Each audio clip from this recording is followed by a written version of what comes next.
In the chaotic world of professional wrestling, where heroes rise, villains fall, and everything in between gets slammed in the ring, there was one man who stood out, not because he was the biggest or the strongest or even the most successful, but because he was the slimiest.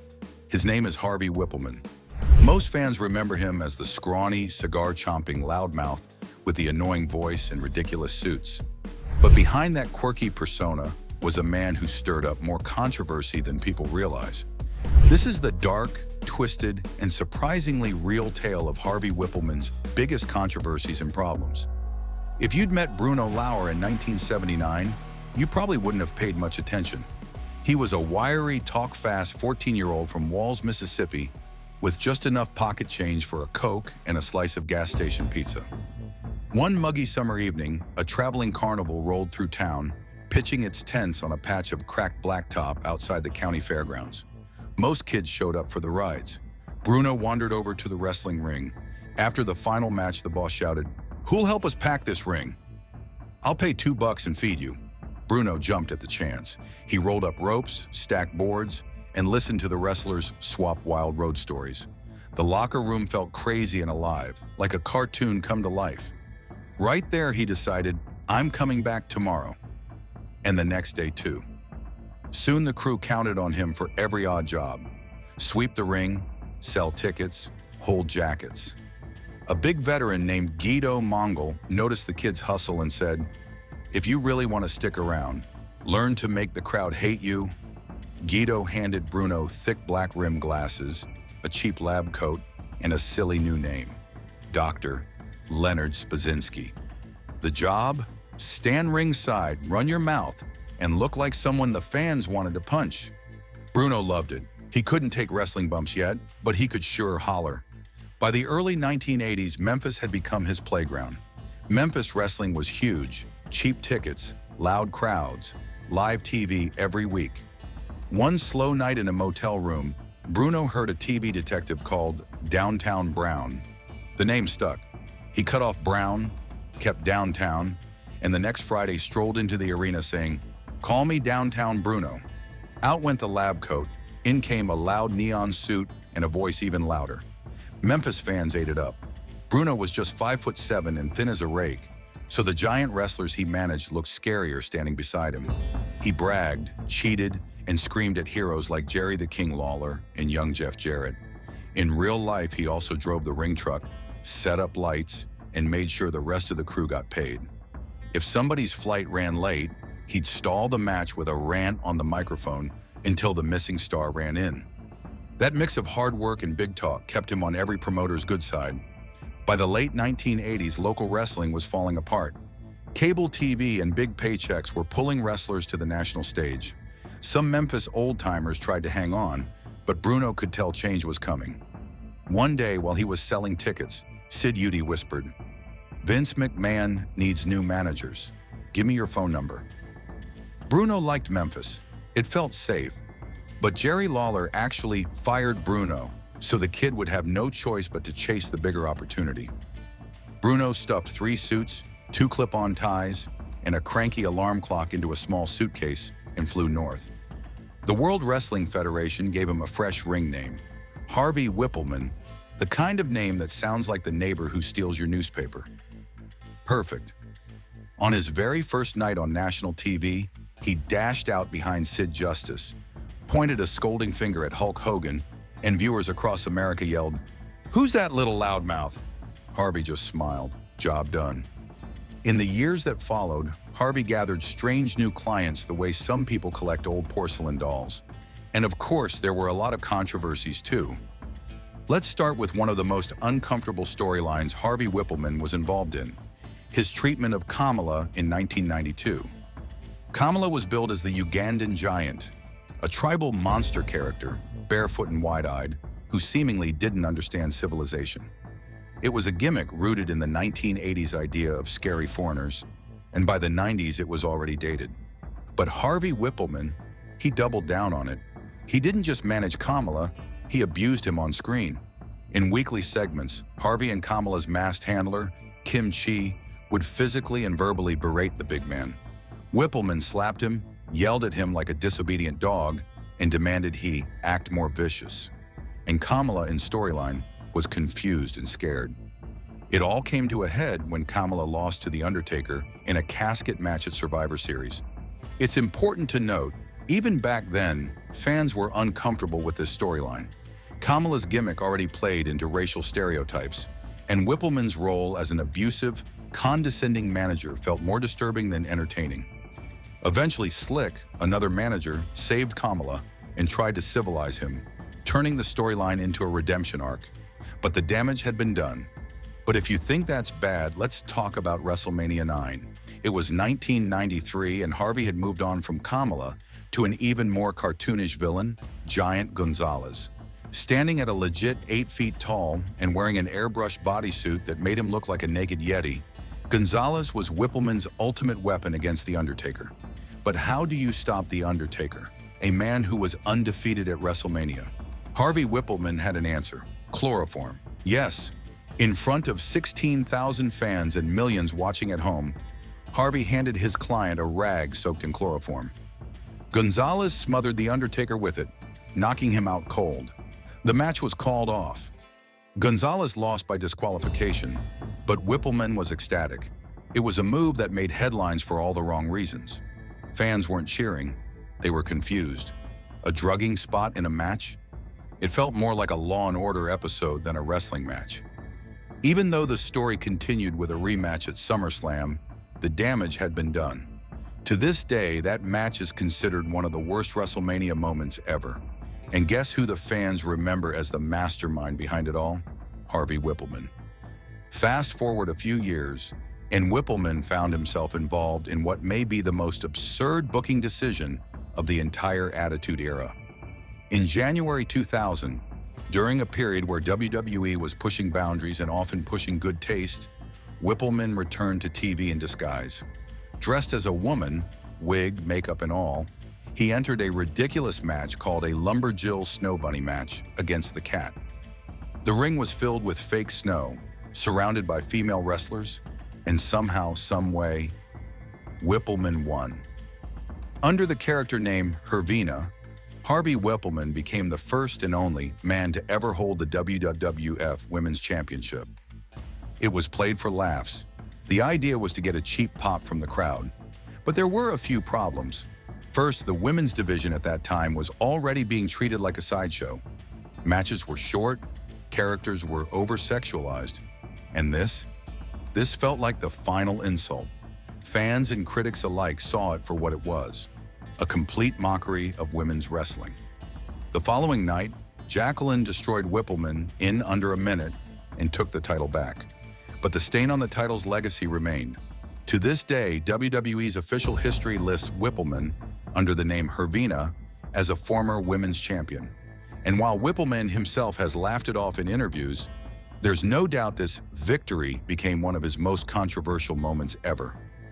But let's rewind to one that was less offensive and more just plain weird: Wippleman's long-standing feud with ring announcer Howard Finkele. The two clashed on TV for years. Wippleman constantly yelled at him, complained about his introductions, and even ripped up his tuxedo on live television. It all built up to something no one ever expected: a tuxedo match. That's right, two grown men trying to strip each other of their tuxedos to win. In the end, Howard Finkele got the better of Wippleman, leaving him standing in the ring, humiliated and half-dressed. On the surface, it was comedy, but even fans at the time were scratching their heads. Had WWF really run out of ideas? For Wippleman, it was another match that he lost, another feud he ended up on the losing side of, and another moment that added to the perception that Harvey Wippleman was more of a joke than a real manager. Behind the scenes, things weren't always smooth either. In 1995, Wippleman was paired with Bertha Faye, a plus-size female wrestler with a loud personality and a trailer park gimmick.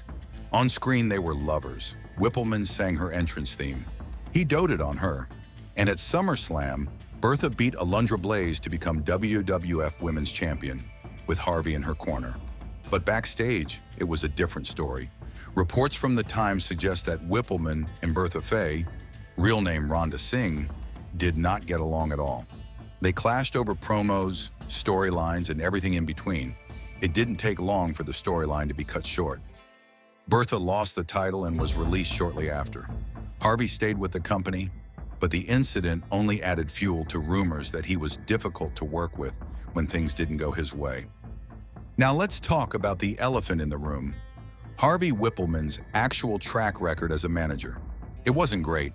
In fact, WWE's own writers have poked fun at him, calling him one of the least successful managers in wrestling history. And they're not wrong. Most of Wippleman's clients either lost matches or dumped him not long after he took them on. Kamala turned against him.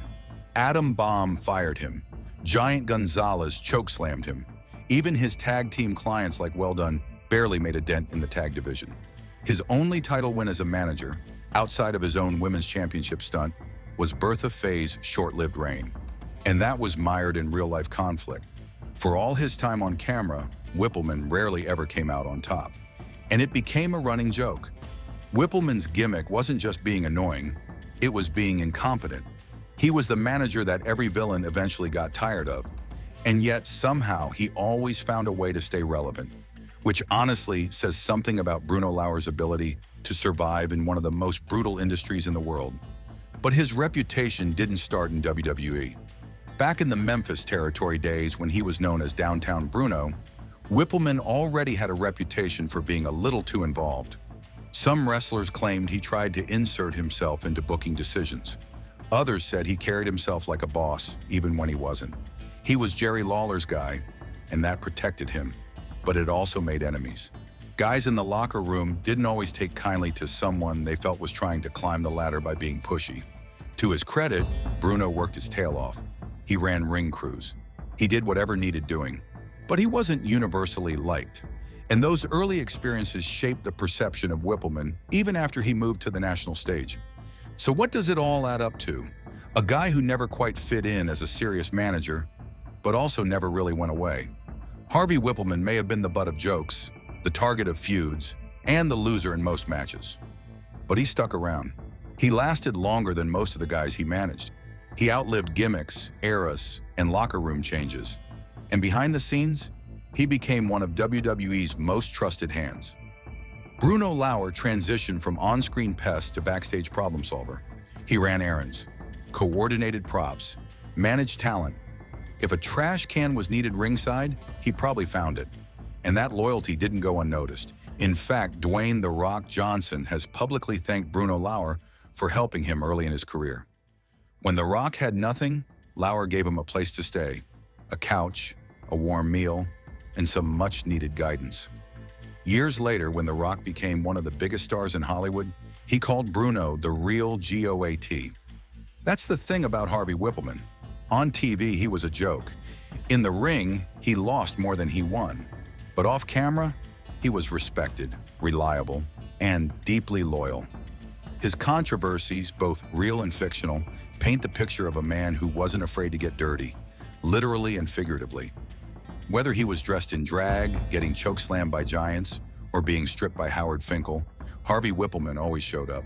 And in the unpredictable, often brutal world of pro wrestling, that's worth more than a title belt. Love him or hate him, laugh or cringe, Harvey Wippleman made history. Not in the way he expected, but in the way only he could. Most people remember him for managing Sid, Kamala, and Giant González, but he also managed a bunch of other wrestlers who didn't make as big of an impact. In fact, part of the joke with Harvey was that a lot of the wrestlers he managed didn't stick around long or didn't win much. It became kind of a pattern. Harvey would show up with a new guy, act like he had found the next big star, and then a few months later, that guy would either lose all his matches, disappear, or dump Harvey and go off on his own. One of the guys he managed for a short time was Mr. Hughes. Mr. Hughes was a big, tough-looking guy who wore sunglasses and had a no-nonsense bodyguard style. In 1993, Harvey helped him in a feud against The Undertaker. At one point, Mr. Hughes even stole The Undertaker's urn, which was a big deal in the storyline. But even though it started with a bang, it didn't last. Mr. Hughes wasn't around long, and the whole thing just kind of faded away. Then there was Adam Bomb. This guy had a cool look. He wore goggles and had this whole radioactive theme. Harvey started managing him in late 1993. It looked like a good pairing at first, but by the middle of 1994, Adam Bomb decided he didn't need Harvey anymore. He turned into a good guy and started fighting against Harvey's group. That led to a short feud where Adam Bomb would face off against other wrestlers still loyal to Wippleman. One of those wrestlers was Kwang. Kwang wore a mask and had a martial arts gimmick. The funny thing is that Harvey was managing both Adam Bomb and Kwang at the same time, which isn't something you usually see. After Adam Bomb left him, Harvey turned Kwang against him, and the two had a brief rivalry. Again, it wasn't a long storyline, but it kept Harvey on TV and gave him something to do. He also managed a tag team called Well Done. That team was made up of Timothy Well and Stephen Dunn. Harvey started managing them in 1993, and they had a few matches that got some attention. One of their matches was against the Rock and Roll Express when that team first came to WWF. But even though they had Harvey in their corner, Well Done never really climbed the ranks. They stayed in the lower part of the card and didn't win any big titles. Another name on the list was the Warlord. Harvey worked with him briefly in late 1991, after the Warlord's previous manager Slick left. This wasn't a big or long-term partnership, but again, it was another big, scary-looking wrestler for Harvey to stand beside at ringside. The thing with all these wrestlers is that none of them really hit it big under Harvey's management. They didn't win titles and many of them didn't stick around very long. WWE even joked about it later on. They said that other than Sid and maybe Kamala, Harvey's track record as a manager wasn't all that great. They even made fun of the fact that he was so skinny and unimpressive that even his own wrestlers didn't seem to respect him much. By 1994, it was kind of a running gag that Harvey Wippleman's wrestlers would lose, leave or fire him pretty quickly. He was always there to cause trouble, scream from ringside, get knocked down, and get embarrassed. Fans didn't see him as a threat. He was more of a nuisance. And that's exactly how WWF wanted him to come across. One of the funniest parts of his time in WWF didn't even involve wrestling. It was his feud with Howard Finkele, the longtime WWF ring announcer. From the very beginning, Harvey had a problem with the Fink. He didn't think Finkele announced his name with enough respect, so he started picking on him. Harvey would insult him, mess with him, and even tore up Finkele's tuxedo at WrestleMania X in front of a live audience. That kicked off a silly and very entertaining feud. The whole thing led to an actual match between the two on an episode of Monday Night Raw in early 1995. But this wasn't a regular match. It was a tuxedo match. The idea was simple. The first guy to have his tuxedo ripped off would lose. It was all played for laughs. And of course, the fans were rooting for Finkele. In the end, Finkele won by stripping off Harvey's tux and leaving him standing there embarrassed and humiliated. It was a funny moment, and fans loved seeing Harvey get what was coming to him. Around the same time, Harvey got one last major role in WWF. Most of his male wrestlers were gone by late 1994 and early 1995, so he took a different path and started managing a female wrestler named Bertha Faye. Bertha had a big, over-the-top personality and was portrayed as Harvey's girlfriend. On TV, Harvey was madly in love with her. He would follow her around, sing love songs to her, and act like she was the best thing that ever happened to him. At SummerSlam 1995, Bertha Faye beat Alundra Blaze to win the WWF Women's Championship, with Harvey cheering her on from ringside. That was actually the only championship ever won by one of Harvey's wrestlers during his time as a manager. He was so proud of it and made a big deal about it. He even sang her entrance song, which was called Sweet Lovin' Arms. It was cheesy, but it fit their whole act. Sadly, that success didn't last long either. Bertha lost the title soon after and left the company. Harvey also disappeared from TV not long after that. Years later, he mentioned that he and the wrestler who played Bertha Faye didn't get along behind the scenes, which might have played a part in why the story ended so quickly. By the end of 1995, the WWF was moving away from using managers as much.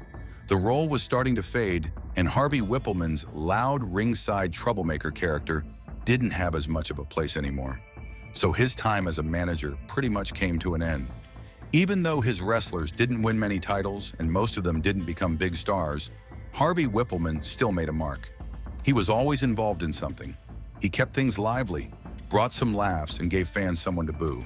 And in the world of wrestling, sometimes that's just as important as winning a championship. In early 1996, things started to change for Harvey Wippleman. the character played by Bruno Lauer.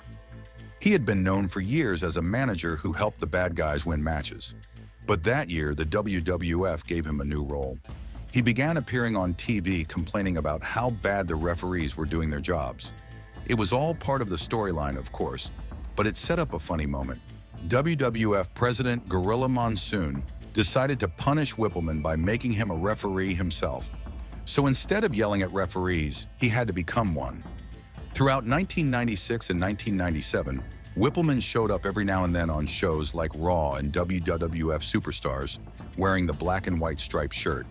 He refereed a few matches, and because of his history as a loud and funny manager, his appearances as a referee often had a comic twist. One of the most memorable moments happened in March 1997. That's when Chyna made her debut, and she wanted to make an impact. During a match, she picked up Wippleman, lifted him over her head, and threw him onto a group of other referees. It was a clear way to show off her strength, and it was done at Harvey's expense. But Wippleman took it in stride. It was all part of the show. Later that same year, Wippleman made another short appearance, this time in a joke segment. Rick Rude had just left WWF for WCW, and in response, the group D-Generation X decided to poke fun at him. They had Wippleman dress up as a fake version of Rude. He wore a glued-on beard and called himself Handsome Harvey. It was silly, but Wippleman pulled it off. He was always willing to laugh at himself and play along, no matter how goofy the situation was. As the late 1990s rolled around, Wippleman started appearing less and less on TV. Instead, he began working behind the scenes. He became what people in the wrestling business call a road agent or a production assistant. In simple terms, that meant he helped with everything that happened backstage. He made sure things were running smoothly, that people had what they needed, and that matches had the right props. Some of his coworkers even called him WWE's concierge because he was always taking care of the small but important stuff. Wippleman once explained his job by saying, "Whenever a guy needs a new outfit picked up, I'm the one that gets it. If you see a trash can used in a match, 9 times out of 10, I'm the one who went and got it." That pretty much just summed it up. He was the guy behind the curtain making things happen. He didn't need the spotlight. He was happy to help out and keep the show going. His hard work and positive attitude earned him a lot of respect backstage, especially from the younger wrestlers who were just starting out. But even with all the backstage work, Wippleman still had a few surprises left for fans. One of the most talked about came on January 31st, 2000. During the wild and unpredictable Attitude Era of WWF, Wippleman returned to television, this time in disguise. He dressed up as a woman and called himself Hervina. Yes, you read that right. Dressed in drag, Wippleman entered a match called the Lumberjill Snow Bunny match. It was a silly contest held in a snow-filled pool, and it was meant to be funny, not serious. Somehow, Hervina won the match and took the WWF Women's Championship from the Cat. That made Wippleman the first and only man to ever hold the WWF Women's title. It didn't last long, though. He lost the title the very next day to Jacqueline, and the whole thing was over in under 2 minutes. Still, it became one of those weird and memorable moments that fans always remember. Wippleman later called it the worst match in the history of Monday Night Raw, but he said it with a smile. He was in on the joke and didn't mind being part of something over the top.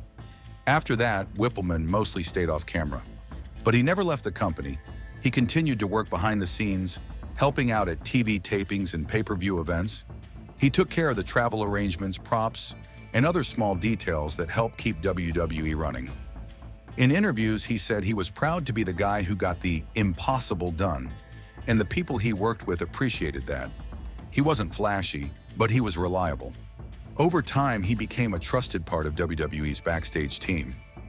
Even though he wasn't on TV much anymore, Wippleman did make a few special appearances. In April 2001, he showed up at WrestleMania X7. It was for a match called the Gimmick Battle Royal, which featured a bunch of older characters from wrestling's past. Wippleman appeared as himself, Harvey Wippleman, and managed Kamala for the match. It was a short moment, but fans loved seeing familiar faces return. He came back again in November 2010 for a special Old School Raw episode. That night, he managed the Brooklyn Brawler, just like the old days. In January 2018, he appeared one more time, during the 25th anniversary of Raw. It was just a quick backstage scene, but it showed that he was still part of the WWE family.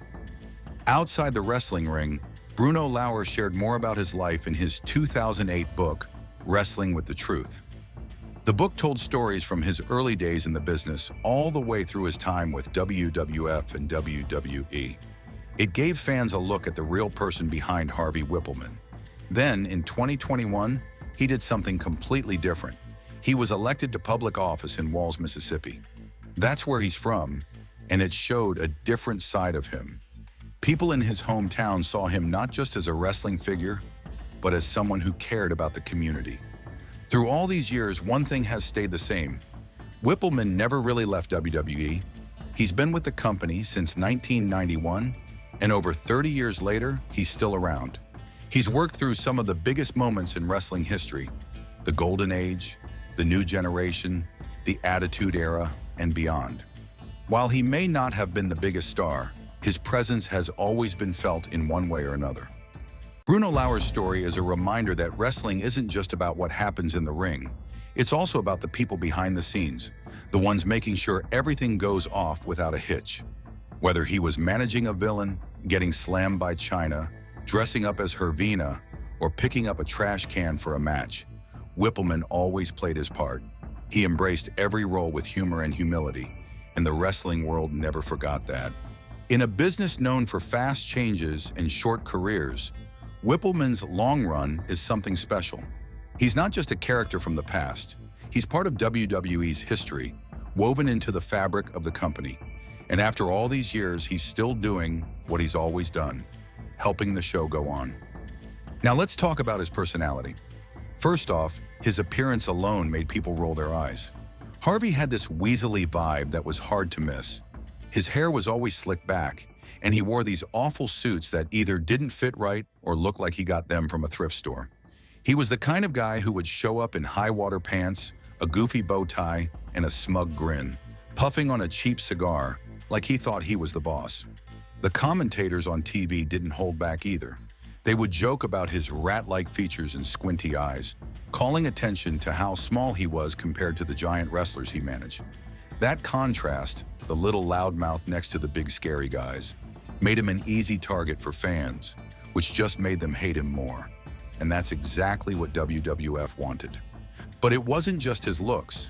Harvey was constantly causing trouble during matches. He was the kind of manager who would do anything to give his guy the edge. Distract the referee? Absolutely. Slip a foreign object to his wrestler? Of course. Take a cheap shot when the ref wasn't looking? You bet. One of his most infamous stunts happened when he managed Sid.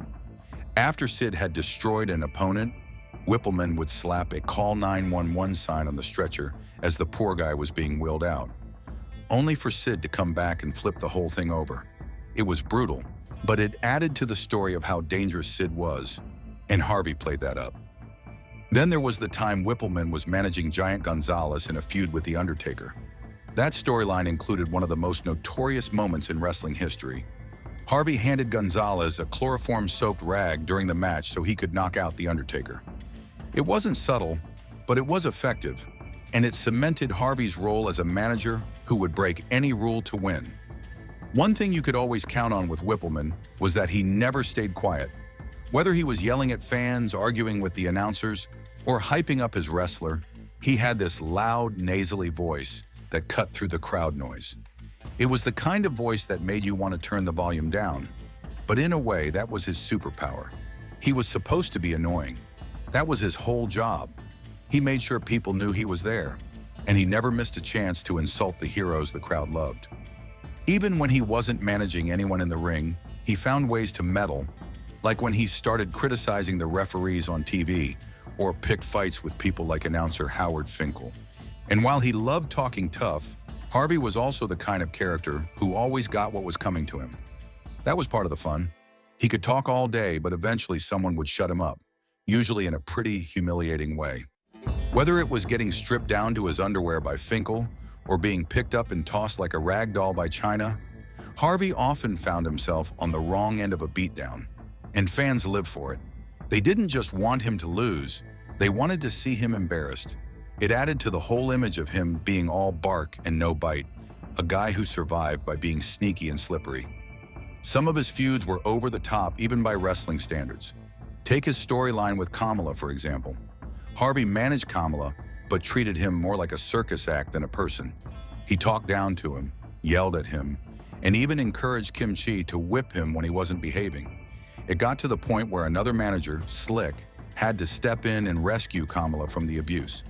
Then there was his short on-screen relationship with Bertha Faye, which was mostly played for laughs. The joke was that Harvey was clinging to her not because he loved her, but because she was the only one who didn't dump him. Commentators had a field day with it, and Wippleman leaned into it fully. All of these antics made Harvey Wippleman one of the slimiest managers of the 90s, and that was a compliment. He wasn't meant to be cool or respected. He was meant to make fans boo, and he did that better than most. Even though he was never the most famous manager on the roster, he did have some big moments. For one, he was part of The Undertaker's early WrestleMania legacy. Wippleman managed two of Taker's opponents in those early days, Kamala at Survivor Series 1992 and Giant González at WrestleMania IX. Those matches helped build up The Undertaker as a character, and Harvey was right there helping to tell those stories, even if it meant playing the bad guy.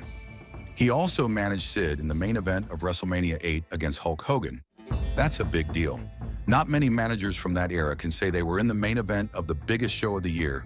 That alone puts him in the same conversation as some of the more iconic managers like Bobby Heenan or Paul Bearer, at least in terms of stage presence. And then there's the strange fact that Harvey Wippleman is technically a former women's champion. Yes, really. In one of the weirder chapters of WWF history, Harvey dressed up as a woman, going by the name Hervina, and actually won the WWF Women's title in 2000 during a ridiculous match in a snow-filled pool. He lost it the next night, but that brief reign is still part of the official title history.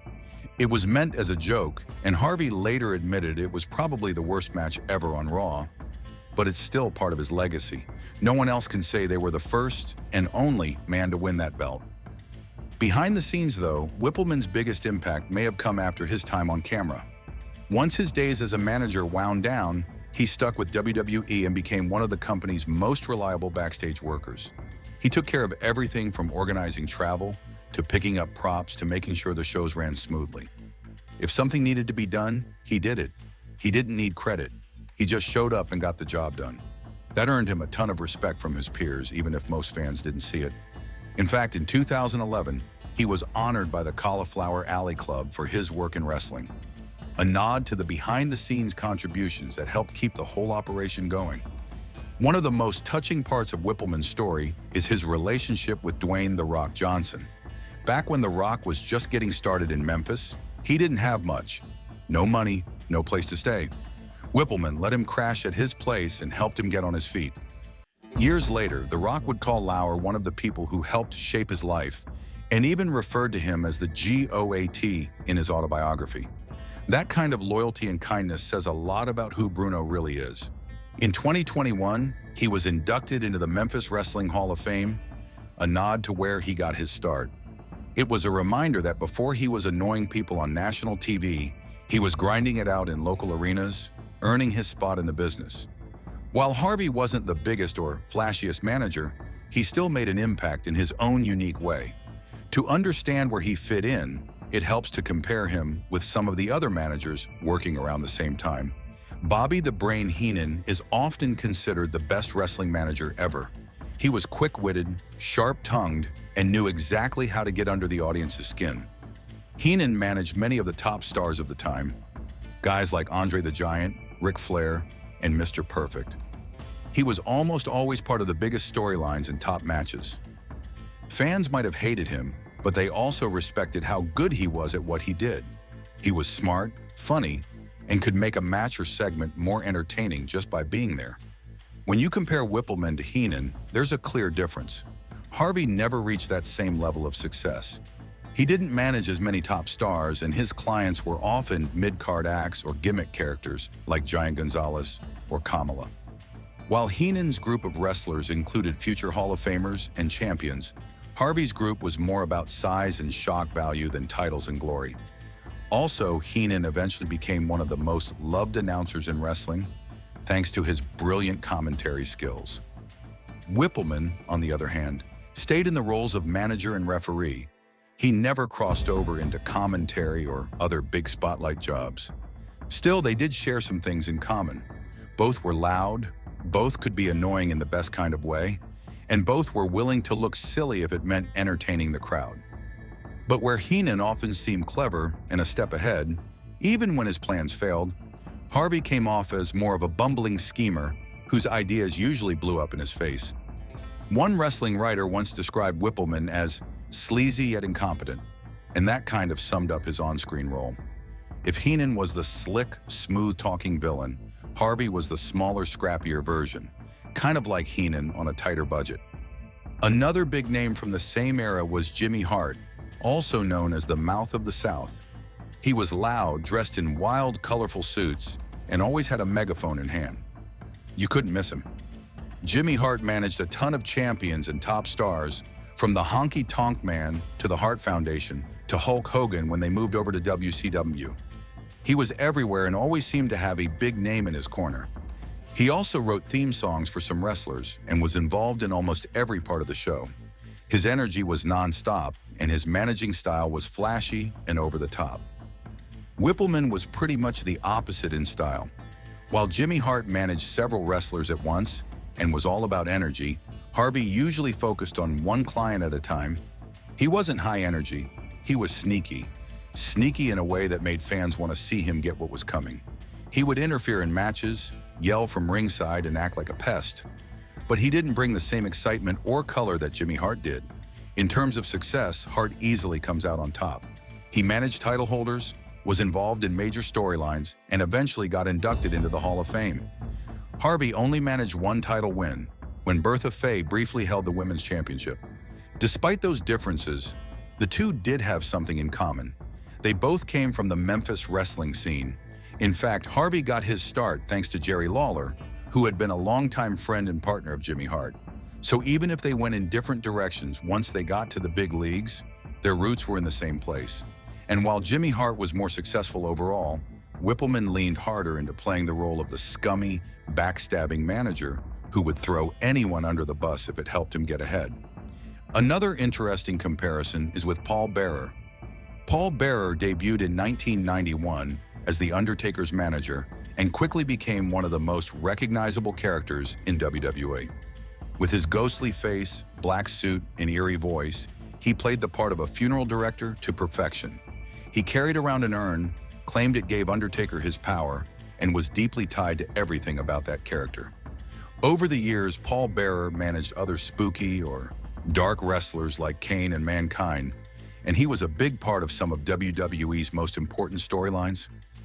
Harvey Wippleman also crossed paths with The Undertaker, though not as his manager. Instead, he managed the guys who were brought in to challenge Taker. One of the most well-known examples was Giant González, who faced The Undertaker at WrestleMania IX. The feud wasn't known for great wrestling, but it added to the legend of The Undertaker as someone who could beat even the biggest monsters thrown at him. In that way, Wippleman played a part in building up the myth of The Undertaker, even if it was from the opposite corner of the ring. Paul Bearer and Harvey Wippleman were very different in their roles. Bearer was serious and creepy, while Harvey was sneaky and loud. Bearer mainly stuck with one major star, while Wippleman jumped around and worked with different wrestlers. Paul Bearer also had a more successful run overall and was eventually inducted into the Hall of Fame. Still, both had key moments in the early days of The Undertaker's career and were important to telling those early stories. So when you look at Harvey Wippleman next to guys like Hean, Hart, and Bearer, it's clear he didn't have the same level of success or fame. He didn't manage a long list of champions. He didn't have the mic skills of Hean or the energy of Jimmy Hart. He wasn't tied to one legendary wrestler like Paul Bearer was. But that doesn't mean Wippleman didn't matter.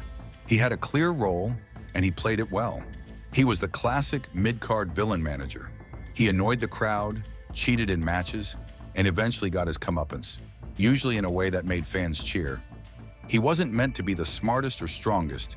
He was meant to be the guy fans loved to hate. In some ways, Whippleman was a link between different eras of wrestling. He came in while managers like Hean and Hart were winding down, and stuck around while new characters like Sonny and Paul Bearer were rising up. He helped keep that tradition of villainous managers alive during a time when WWE was changing fast. And even though he's not in the Hall of Fame, he left behind a memorable image. Skinny guy, slick back hair, loud voice, too small suit, and a cigar he probably shouldn't have been puffing on. In the end, Harvey Wippleman may not have managed legends or won awards, but he carved out a spot in wrestling history. He was one of those characters who made the show better by playing the heel to perfection. You might not have cheered for him, but you definitely remembered him. And in wrestling, that's saying something.